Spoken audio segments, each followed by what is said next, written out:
It's 7 o'clock. Thank you for participating. It's important. It's now 7 p.m. Tuesday, August 12th. I'd like to call the long-term rental ordinance public hearing to order for the Select Board. I would like to call the long-term public hearing together for the trustees. Mr. Ellison.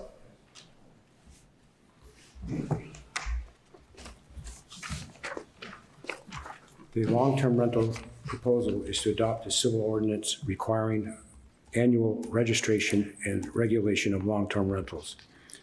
I don't see the need nor the necessity for the government to regulate my business. As a landlord, I should not have the right to disclose my tenants' information to anyone. Lawyers hold their clients' information private, doctors hold their patients' information private, and landlords should hold their tenants' information private.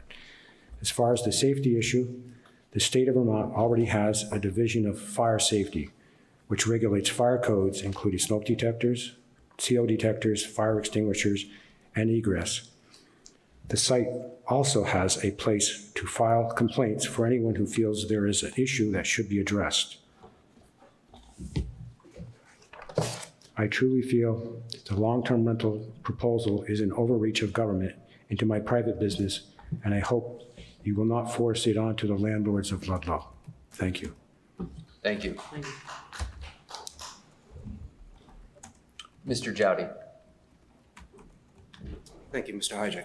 Jared Jowdy, long-time renter. I've been here renting long-term for about 20 years, and about 3 of those I haven't spent at the same location. My long-term rental, I'm here to talk about the myth that they're unsafe or that they're unregulated, that they create more problems or just as many problems as short-term renters. I cherish where I rent. I keep that place clean and spotless. I make sure everything's in order and safe for me and my guests, whoever come over there. There is a document that's called the landlord-tenant duties, and it is on vtlawhelp.org/vermont-law-on-renting. So that lists what the tenant's rights and duties are and what the landlord's rights and duties are. As a tenant, I have the right to ask the government agencies such as Division of Fire Safety or Town Health Officer for help with anything on my premises. As a landlord, my landlord has the obligation to rent and maintain premises that are safe, quote, clean and fit for human habitation and which comply with building, housing, and health codes and regulations of the state of Vermont. As a tenant, I can give the landlord actual notice of a code violation or any other condition materially affecting my health and safety. If the landlord doesn't repair in a reasonable amount of time after the notice, I have the limited right to repair and deduct or withhold my rent until a repair has been made. On the tenant side, and on the landlord side for that matter, if the landlord didn't already know of the defective condition, the landlord has the right to receive actual notice of defects prior to tenant exercising the right to repair and withhold any rent. Basically what I'm saying is there already is a checklist between landlord and tenant that supplies that level of safety. I can't speak for all long-term rentals, but for the most part, when you're long-term renting, it's not something that you're gonna take for granted like you may in a short-term rental. You're in and out, it's not your property, you pay, you're gone, you have a good time out of the weekend, you're gone, and it doesn't matter. This matters to long-term renters. I wish Mr. Tucker was still here. I think we need more people like him renting to people like me who love this town and would like to stay here for as long as I can. But if there's any issues and the prices go up and there's any over-regulation, if my information is being delivered to a registry, as Mr. Ellison mentioned, as part of the possible plan for the long-term registration, I'm not going to be happy. I think that's a private matter. If there's a flood or something like that, I think we'll know. I don't think that you have to call me just because you can't get a hold of my landlord. Anyway, and I'm sure I speak for all of my other tenants in the building, my fellow tenants, and I also hopefully speak for all other long-term renters. Thank you for your time. Appreciate that. Thank you, Mr. Jowdy. Ms. Garvey. Just real quick, and I totally, I'm aware of the rights, the tenant rights. I don't know that all tenants are aware of their rights. And when long-term rentals are very precious, and when you have it, you want to be able to stay in there, is a tenant who's worried about being a nudge to their owner and calling them out, are they going to be quick to bring issues to their tenant, bring issues to their landlord, and risk possibly not getting a renewal on their lease? And that's just something to think about, because I've been in places where I don't think the tenants know what their rights are. Thank you. Mr. Jowdy. Jared Jowdy, one last quick thing. In this document is also the prevention. It states it is unlawful for landlords to retaliate against tenants for getting help, or from agencies, government agencies, joining a tenants union, changing the terms of a rental agreement. It's just, there may be some fear, but they shouldn't fear. You mentioned education earlier. I think that's a good thing. I think this should educate all the long-term renters that they shouldn't fear. Thank you. Retaliation. Mr. Alden.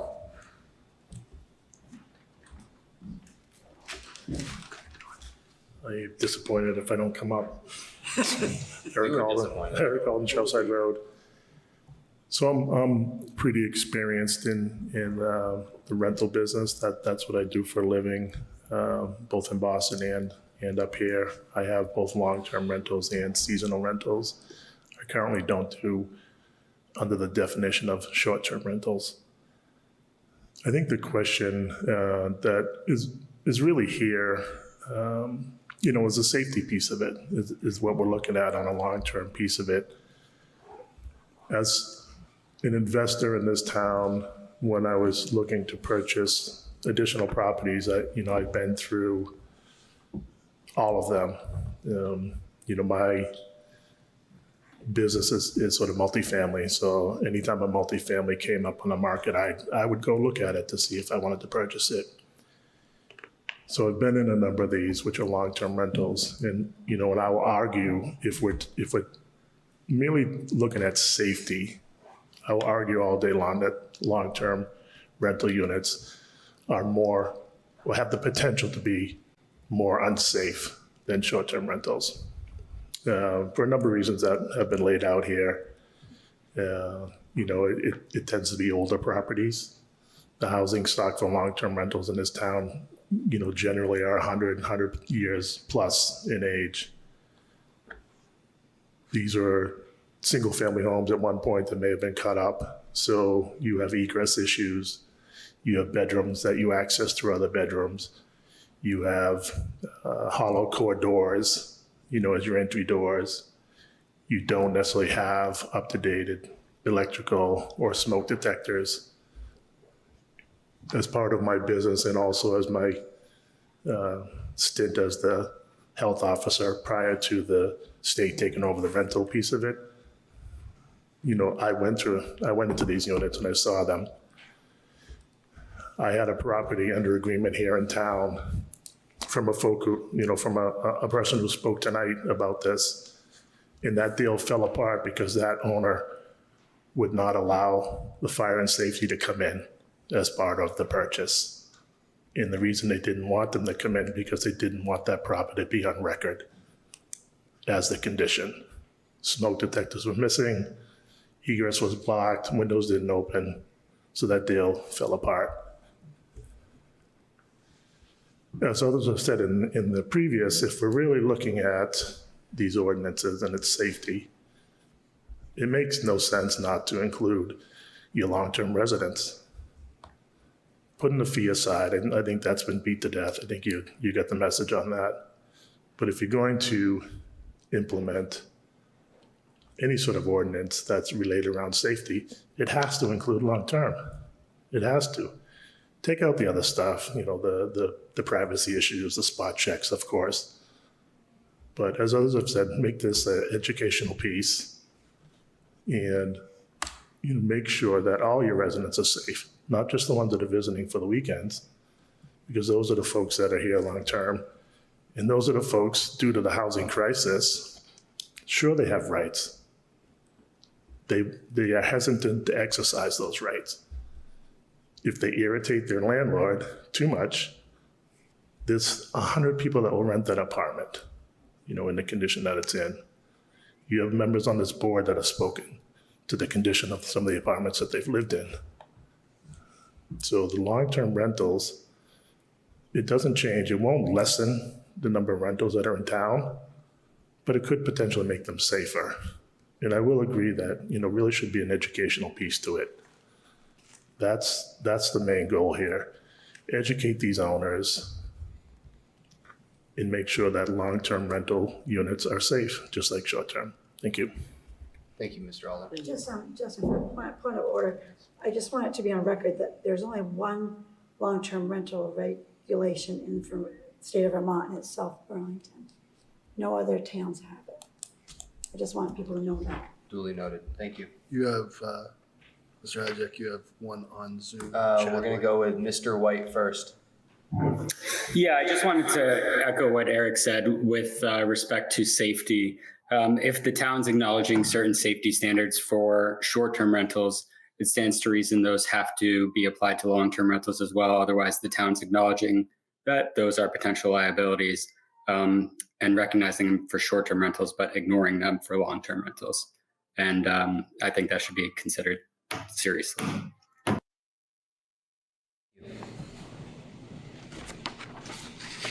We had one more hand raised. Is that? No. It's in it's the way it's presenting on the TV. There's no other questions. Mr. Alden? Sorry, one point that I missed, Eric Alden, Trailside Road. I think the term regulation is concerning folks. There's no real regulation going on here with this. Folks have said, well, we already have these, the state already has these requirements, which is great, but the state doesn't come in unless requested. What you're doing if you enact this is like you do with every other business, is you're ensuring that those actual regulations are being followed. You do it with restaurants, you do it with all businesses. And the notion that folks that own long-term rentals will say, this isn't a business, I'm just renting apartments. It is a business. They're in business of renting apartments, just like I am. And with any business, I expect that I'll have to prove that I'm up on habitability and safety. And I expect that I'm gonna have some sort of permitting fee as a business, because it is a business. So I'd caution the use of regulation, because you're not really regulating long-term rentals. You're just making sure that they follow the actual regulations that they're required to. Thank you. Thank you.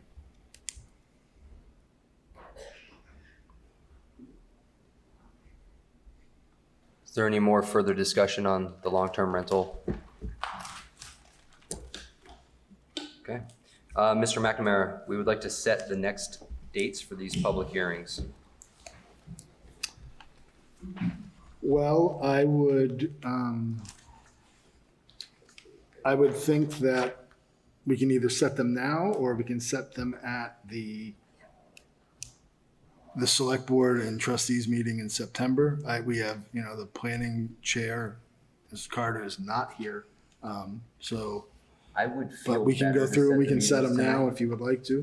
What's the I proclivity for definitely it? I think we heard a lot of really good things, and, Okay. and we want to make sure we can take that, digest it, and Exactly. and refine what we're going to propose. So I just want to make sure we have enough time to do that worn and updated. I think it should be after the select board meeting. in I would like agree. mid- That's why I say we set it. September. I mean, You're saying set it at the select board meeting? that's what I'm saying. I know, I'd rather set it now because we have a ton of folks that have been through this whole journey with us tonight. And, you know, to close the hearing, I think to set the next hearing is proper order for us. That's my opinion. I'll I do mean, whatever. you would look at probably, because of the nature of the meeting schedule, probably the 24th, or I'm going to say 24th of September. That is Wednesday. That is a Wednesday. I'm Does just that trying to work? look at, there are merger meeting, public hearings the 17th and the 18th. There is a select board meeting and regular monthly meetings, the 1st and 2nd. And I know that I just want to, the planning commission is in there as well. Just trying to get all my ducks in a row here. I'll speak. Mr. McNamara, Go ahead. Sir. I would be fine with setting the date at the trustees meeting and give Okay. you some time and make sure we can talk to Terry Carter. I'm fine with that. I think we can get the word out. And, I would say that it would, you know, in the interest of just kind of giving people an idea, I would say it would be prudent to say that the next public hearing would be the week of September 22nd. And And I then- would like to reiterate, anyone who has sent or wants to send an email, if it gets to Brendan, it does go to us. We've got I've put it that in the chat tonight for Zoom. I do have I had 4 or 5 people email me. Those will be given to Alicia. They'll be in the minutes. But again, I've reiterated, any information, anyone comments, please send them to me. My email has been in the chat. But I would say just because of the meeting schedule that we have for the next month, September is going to be very busy, that it would be the week of the 22nd. What's the feeling of the select board? Do we want to set a meeting or do we want to go with a general third week of September? I think going with a general, and that way We can get our meetings, we're not putting Okay. Brendan on the spot and find out later that that doesn't do us well. I mean, the turnout for tonight, is probably gonna have about the same amount of heads up, so. I think that's great. I mean, and if you're interested in the topic, you're gonna follow it, so. Yeah, and thank you for everybody that came here in person and voiced their opinions. Thank you to everybody on the Zoom that raised their hand and participated and also just listened. Please write in if you have any further questions or comments, and feel free to join us the third week of September. I'd entertain a motion. Make a motion that we close the hearing. That's a great question. I'll refer it to Mr. McNamara. When are we going to confirm the meeting? At the select board meeting in September. It's the 1st. It's Labor Day. On the 1st, you'll know what day you're going to have the next one. Correct. And are you going to put it on the town website? Absolutely. It'll be properly warned. Ms. Snyder? The question I have is, are you going to revisit on the 24th or about exactly what was hashed out tonight? Or are you going to tweak the proposal before that? What's the point of having a hearing if it's going to be exactly the same information? We're tweaking. Yeah, we've heard from many citizens. Yes, hopefully. There'll be a second hearing. What we do at that point that will be the decider. All right. So I made a motion. You made a motion? Yep. Do I hear a second? All those in favor signify by saying aye. Aye. The ayes have it. Do I hear a motion? I'll make a motion that we adjourn. I have a question. Oh, On September 1st, Labor Day, most businesses are shut down. How are you going to be able to should be on the 2nd? no. What happened? It'll happen? What happened? Select board meeting is on the 1st. Village trustees will be on the 2nd. All right. Correct. We are. Yes. Several years. We've done it for a number. Glutton for punishment, Ms. Snyder. Bruce can attest So- to that. So I got a Calling you out again. motion. I'm on the motion, I made the Do I get a motion. second? Just in case. I'll second it. All in favor? Aye. Aye. Thanks again, everybody.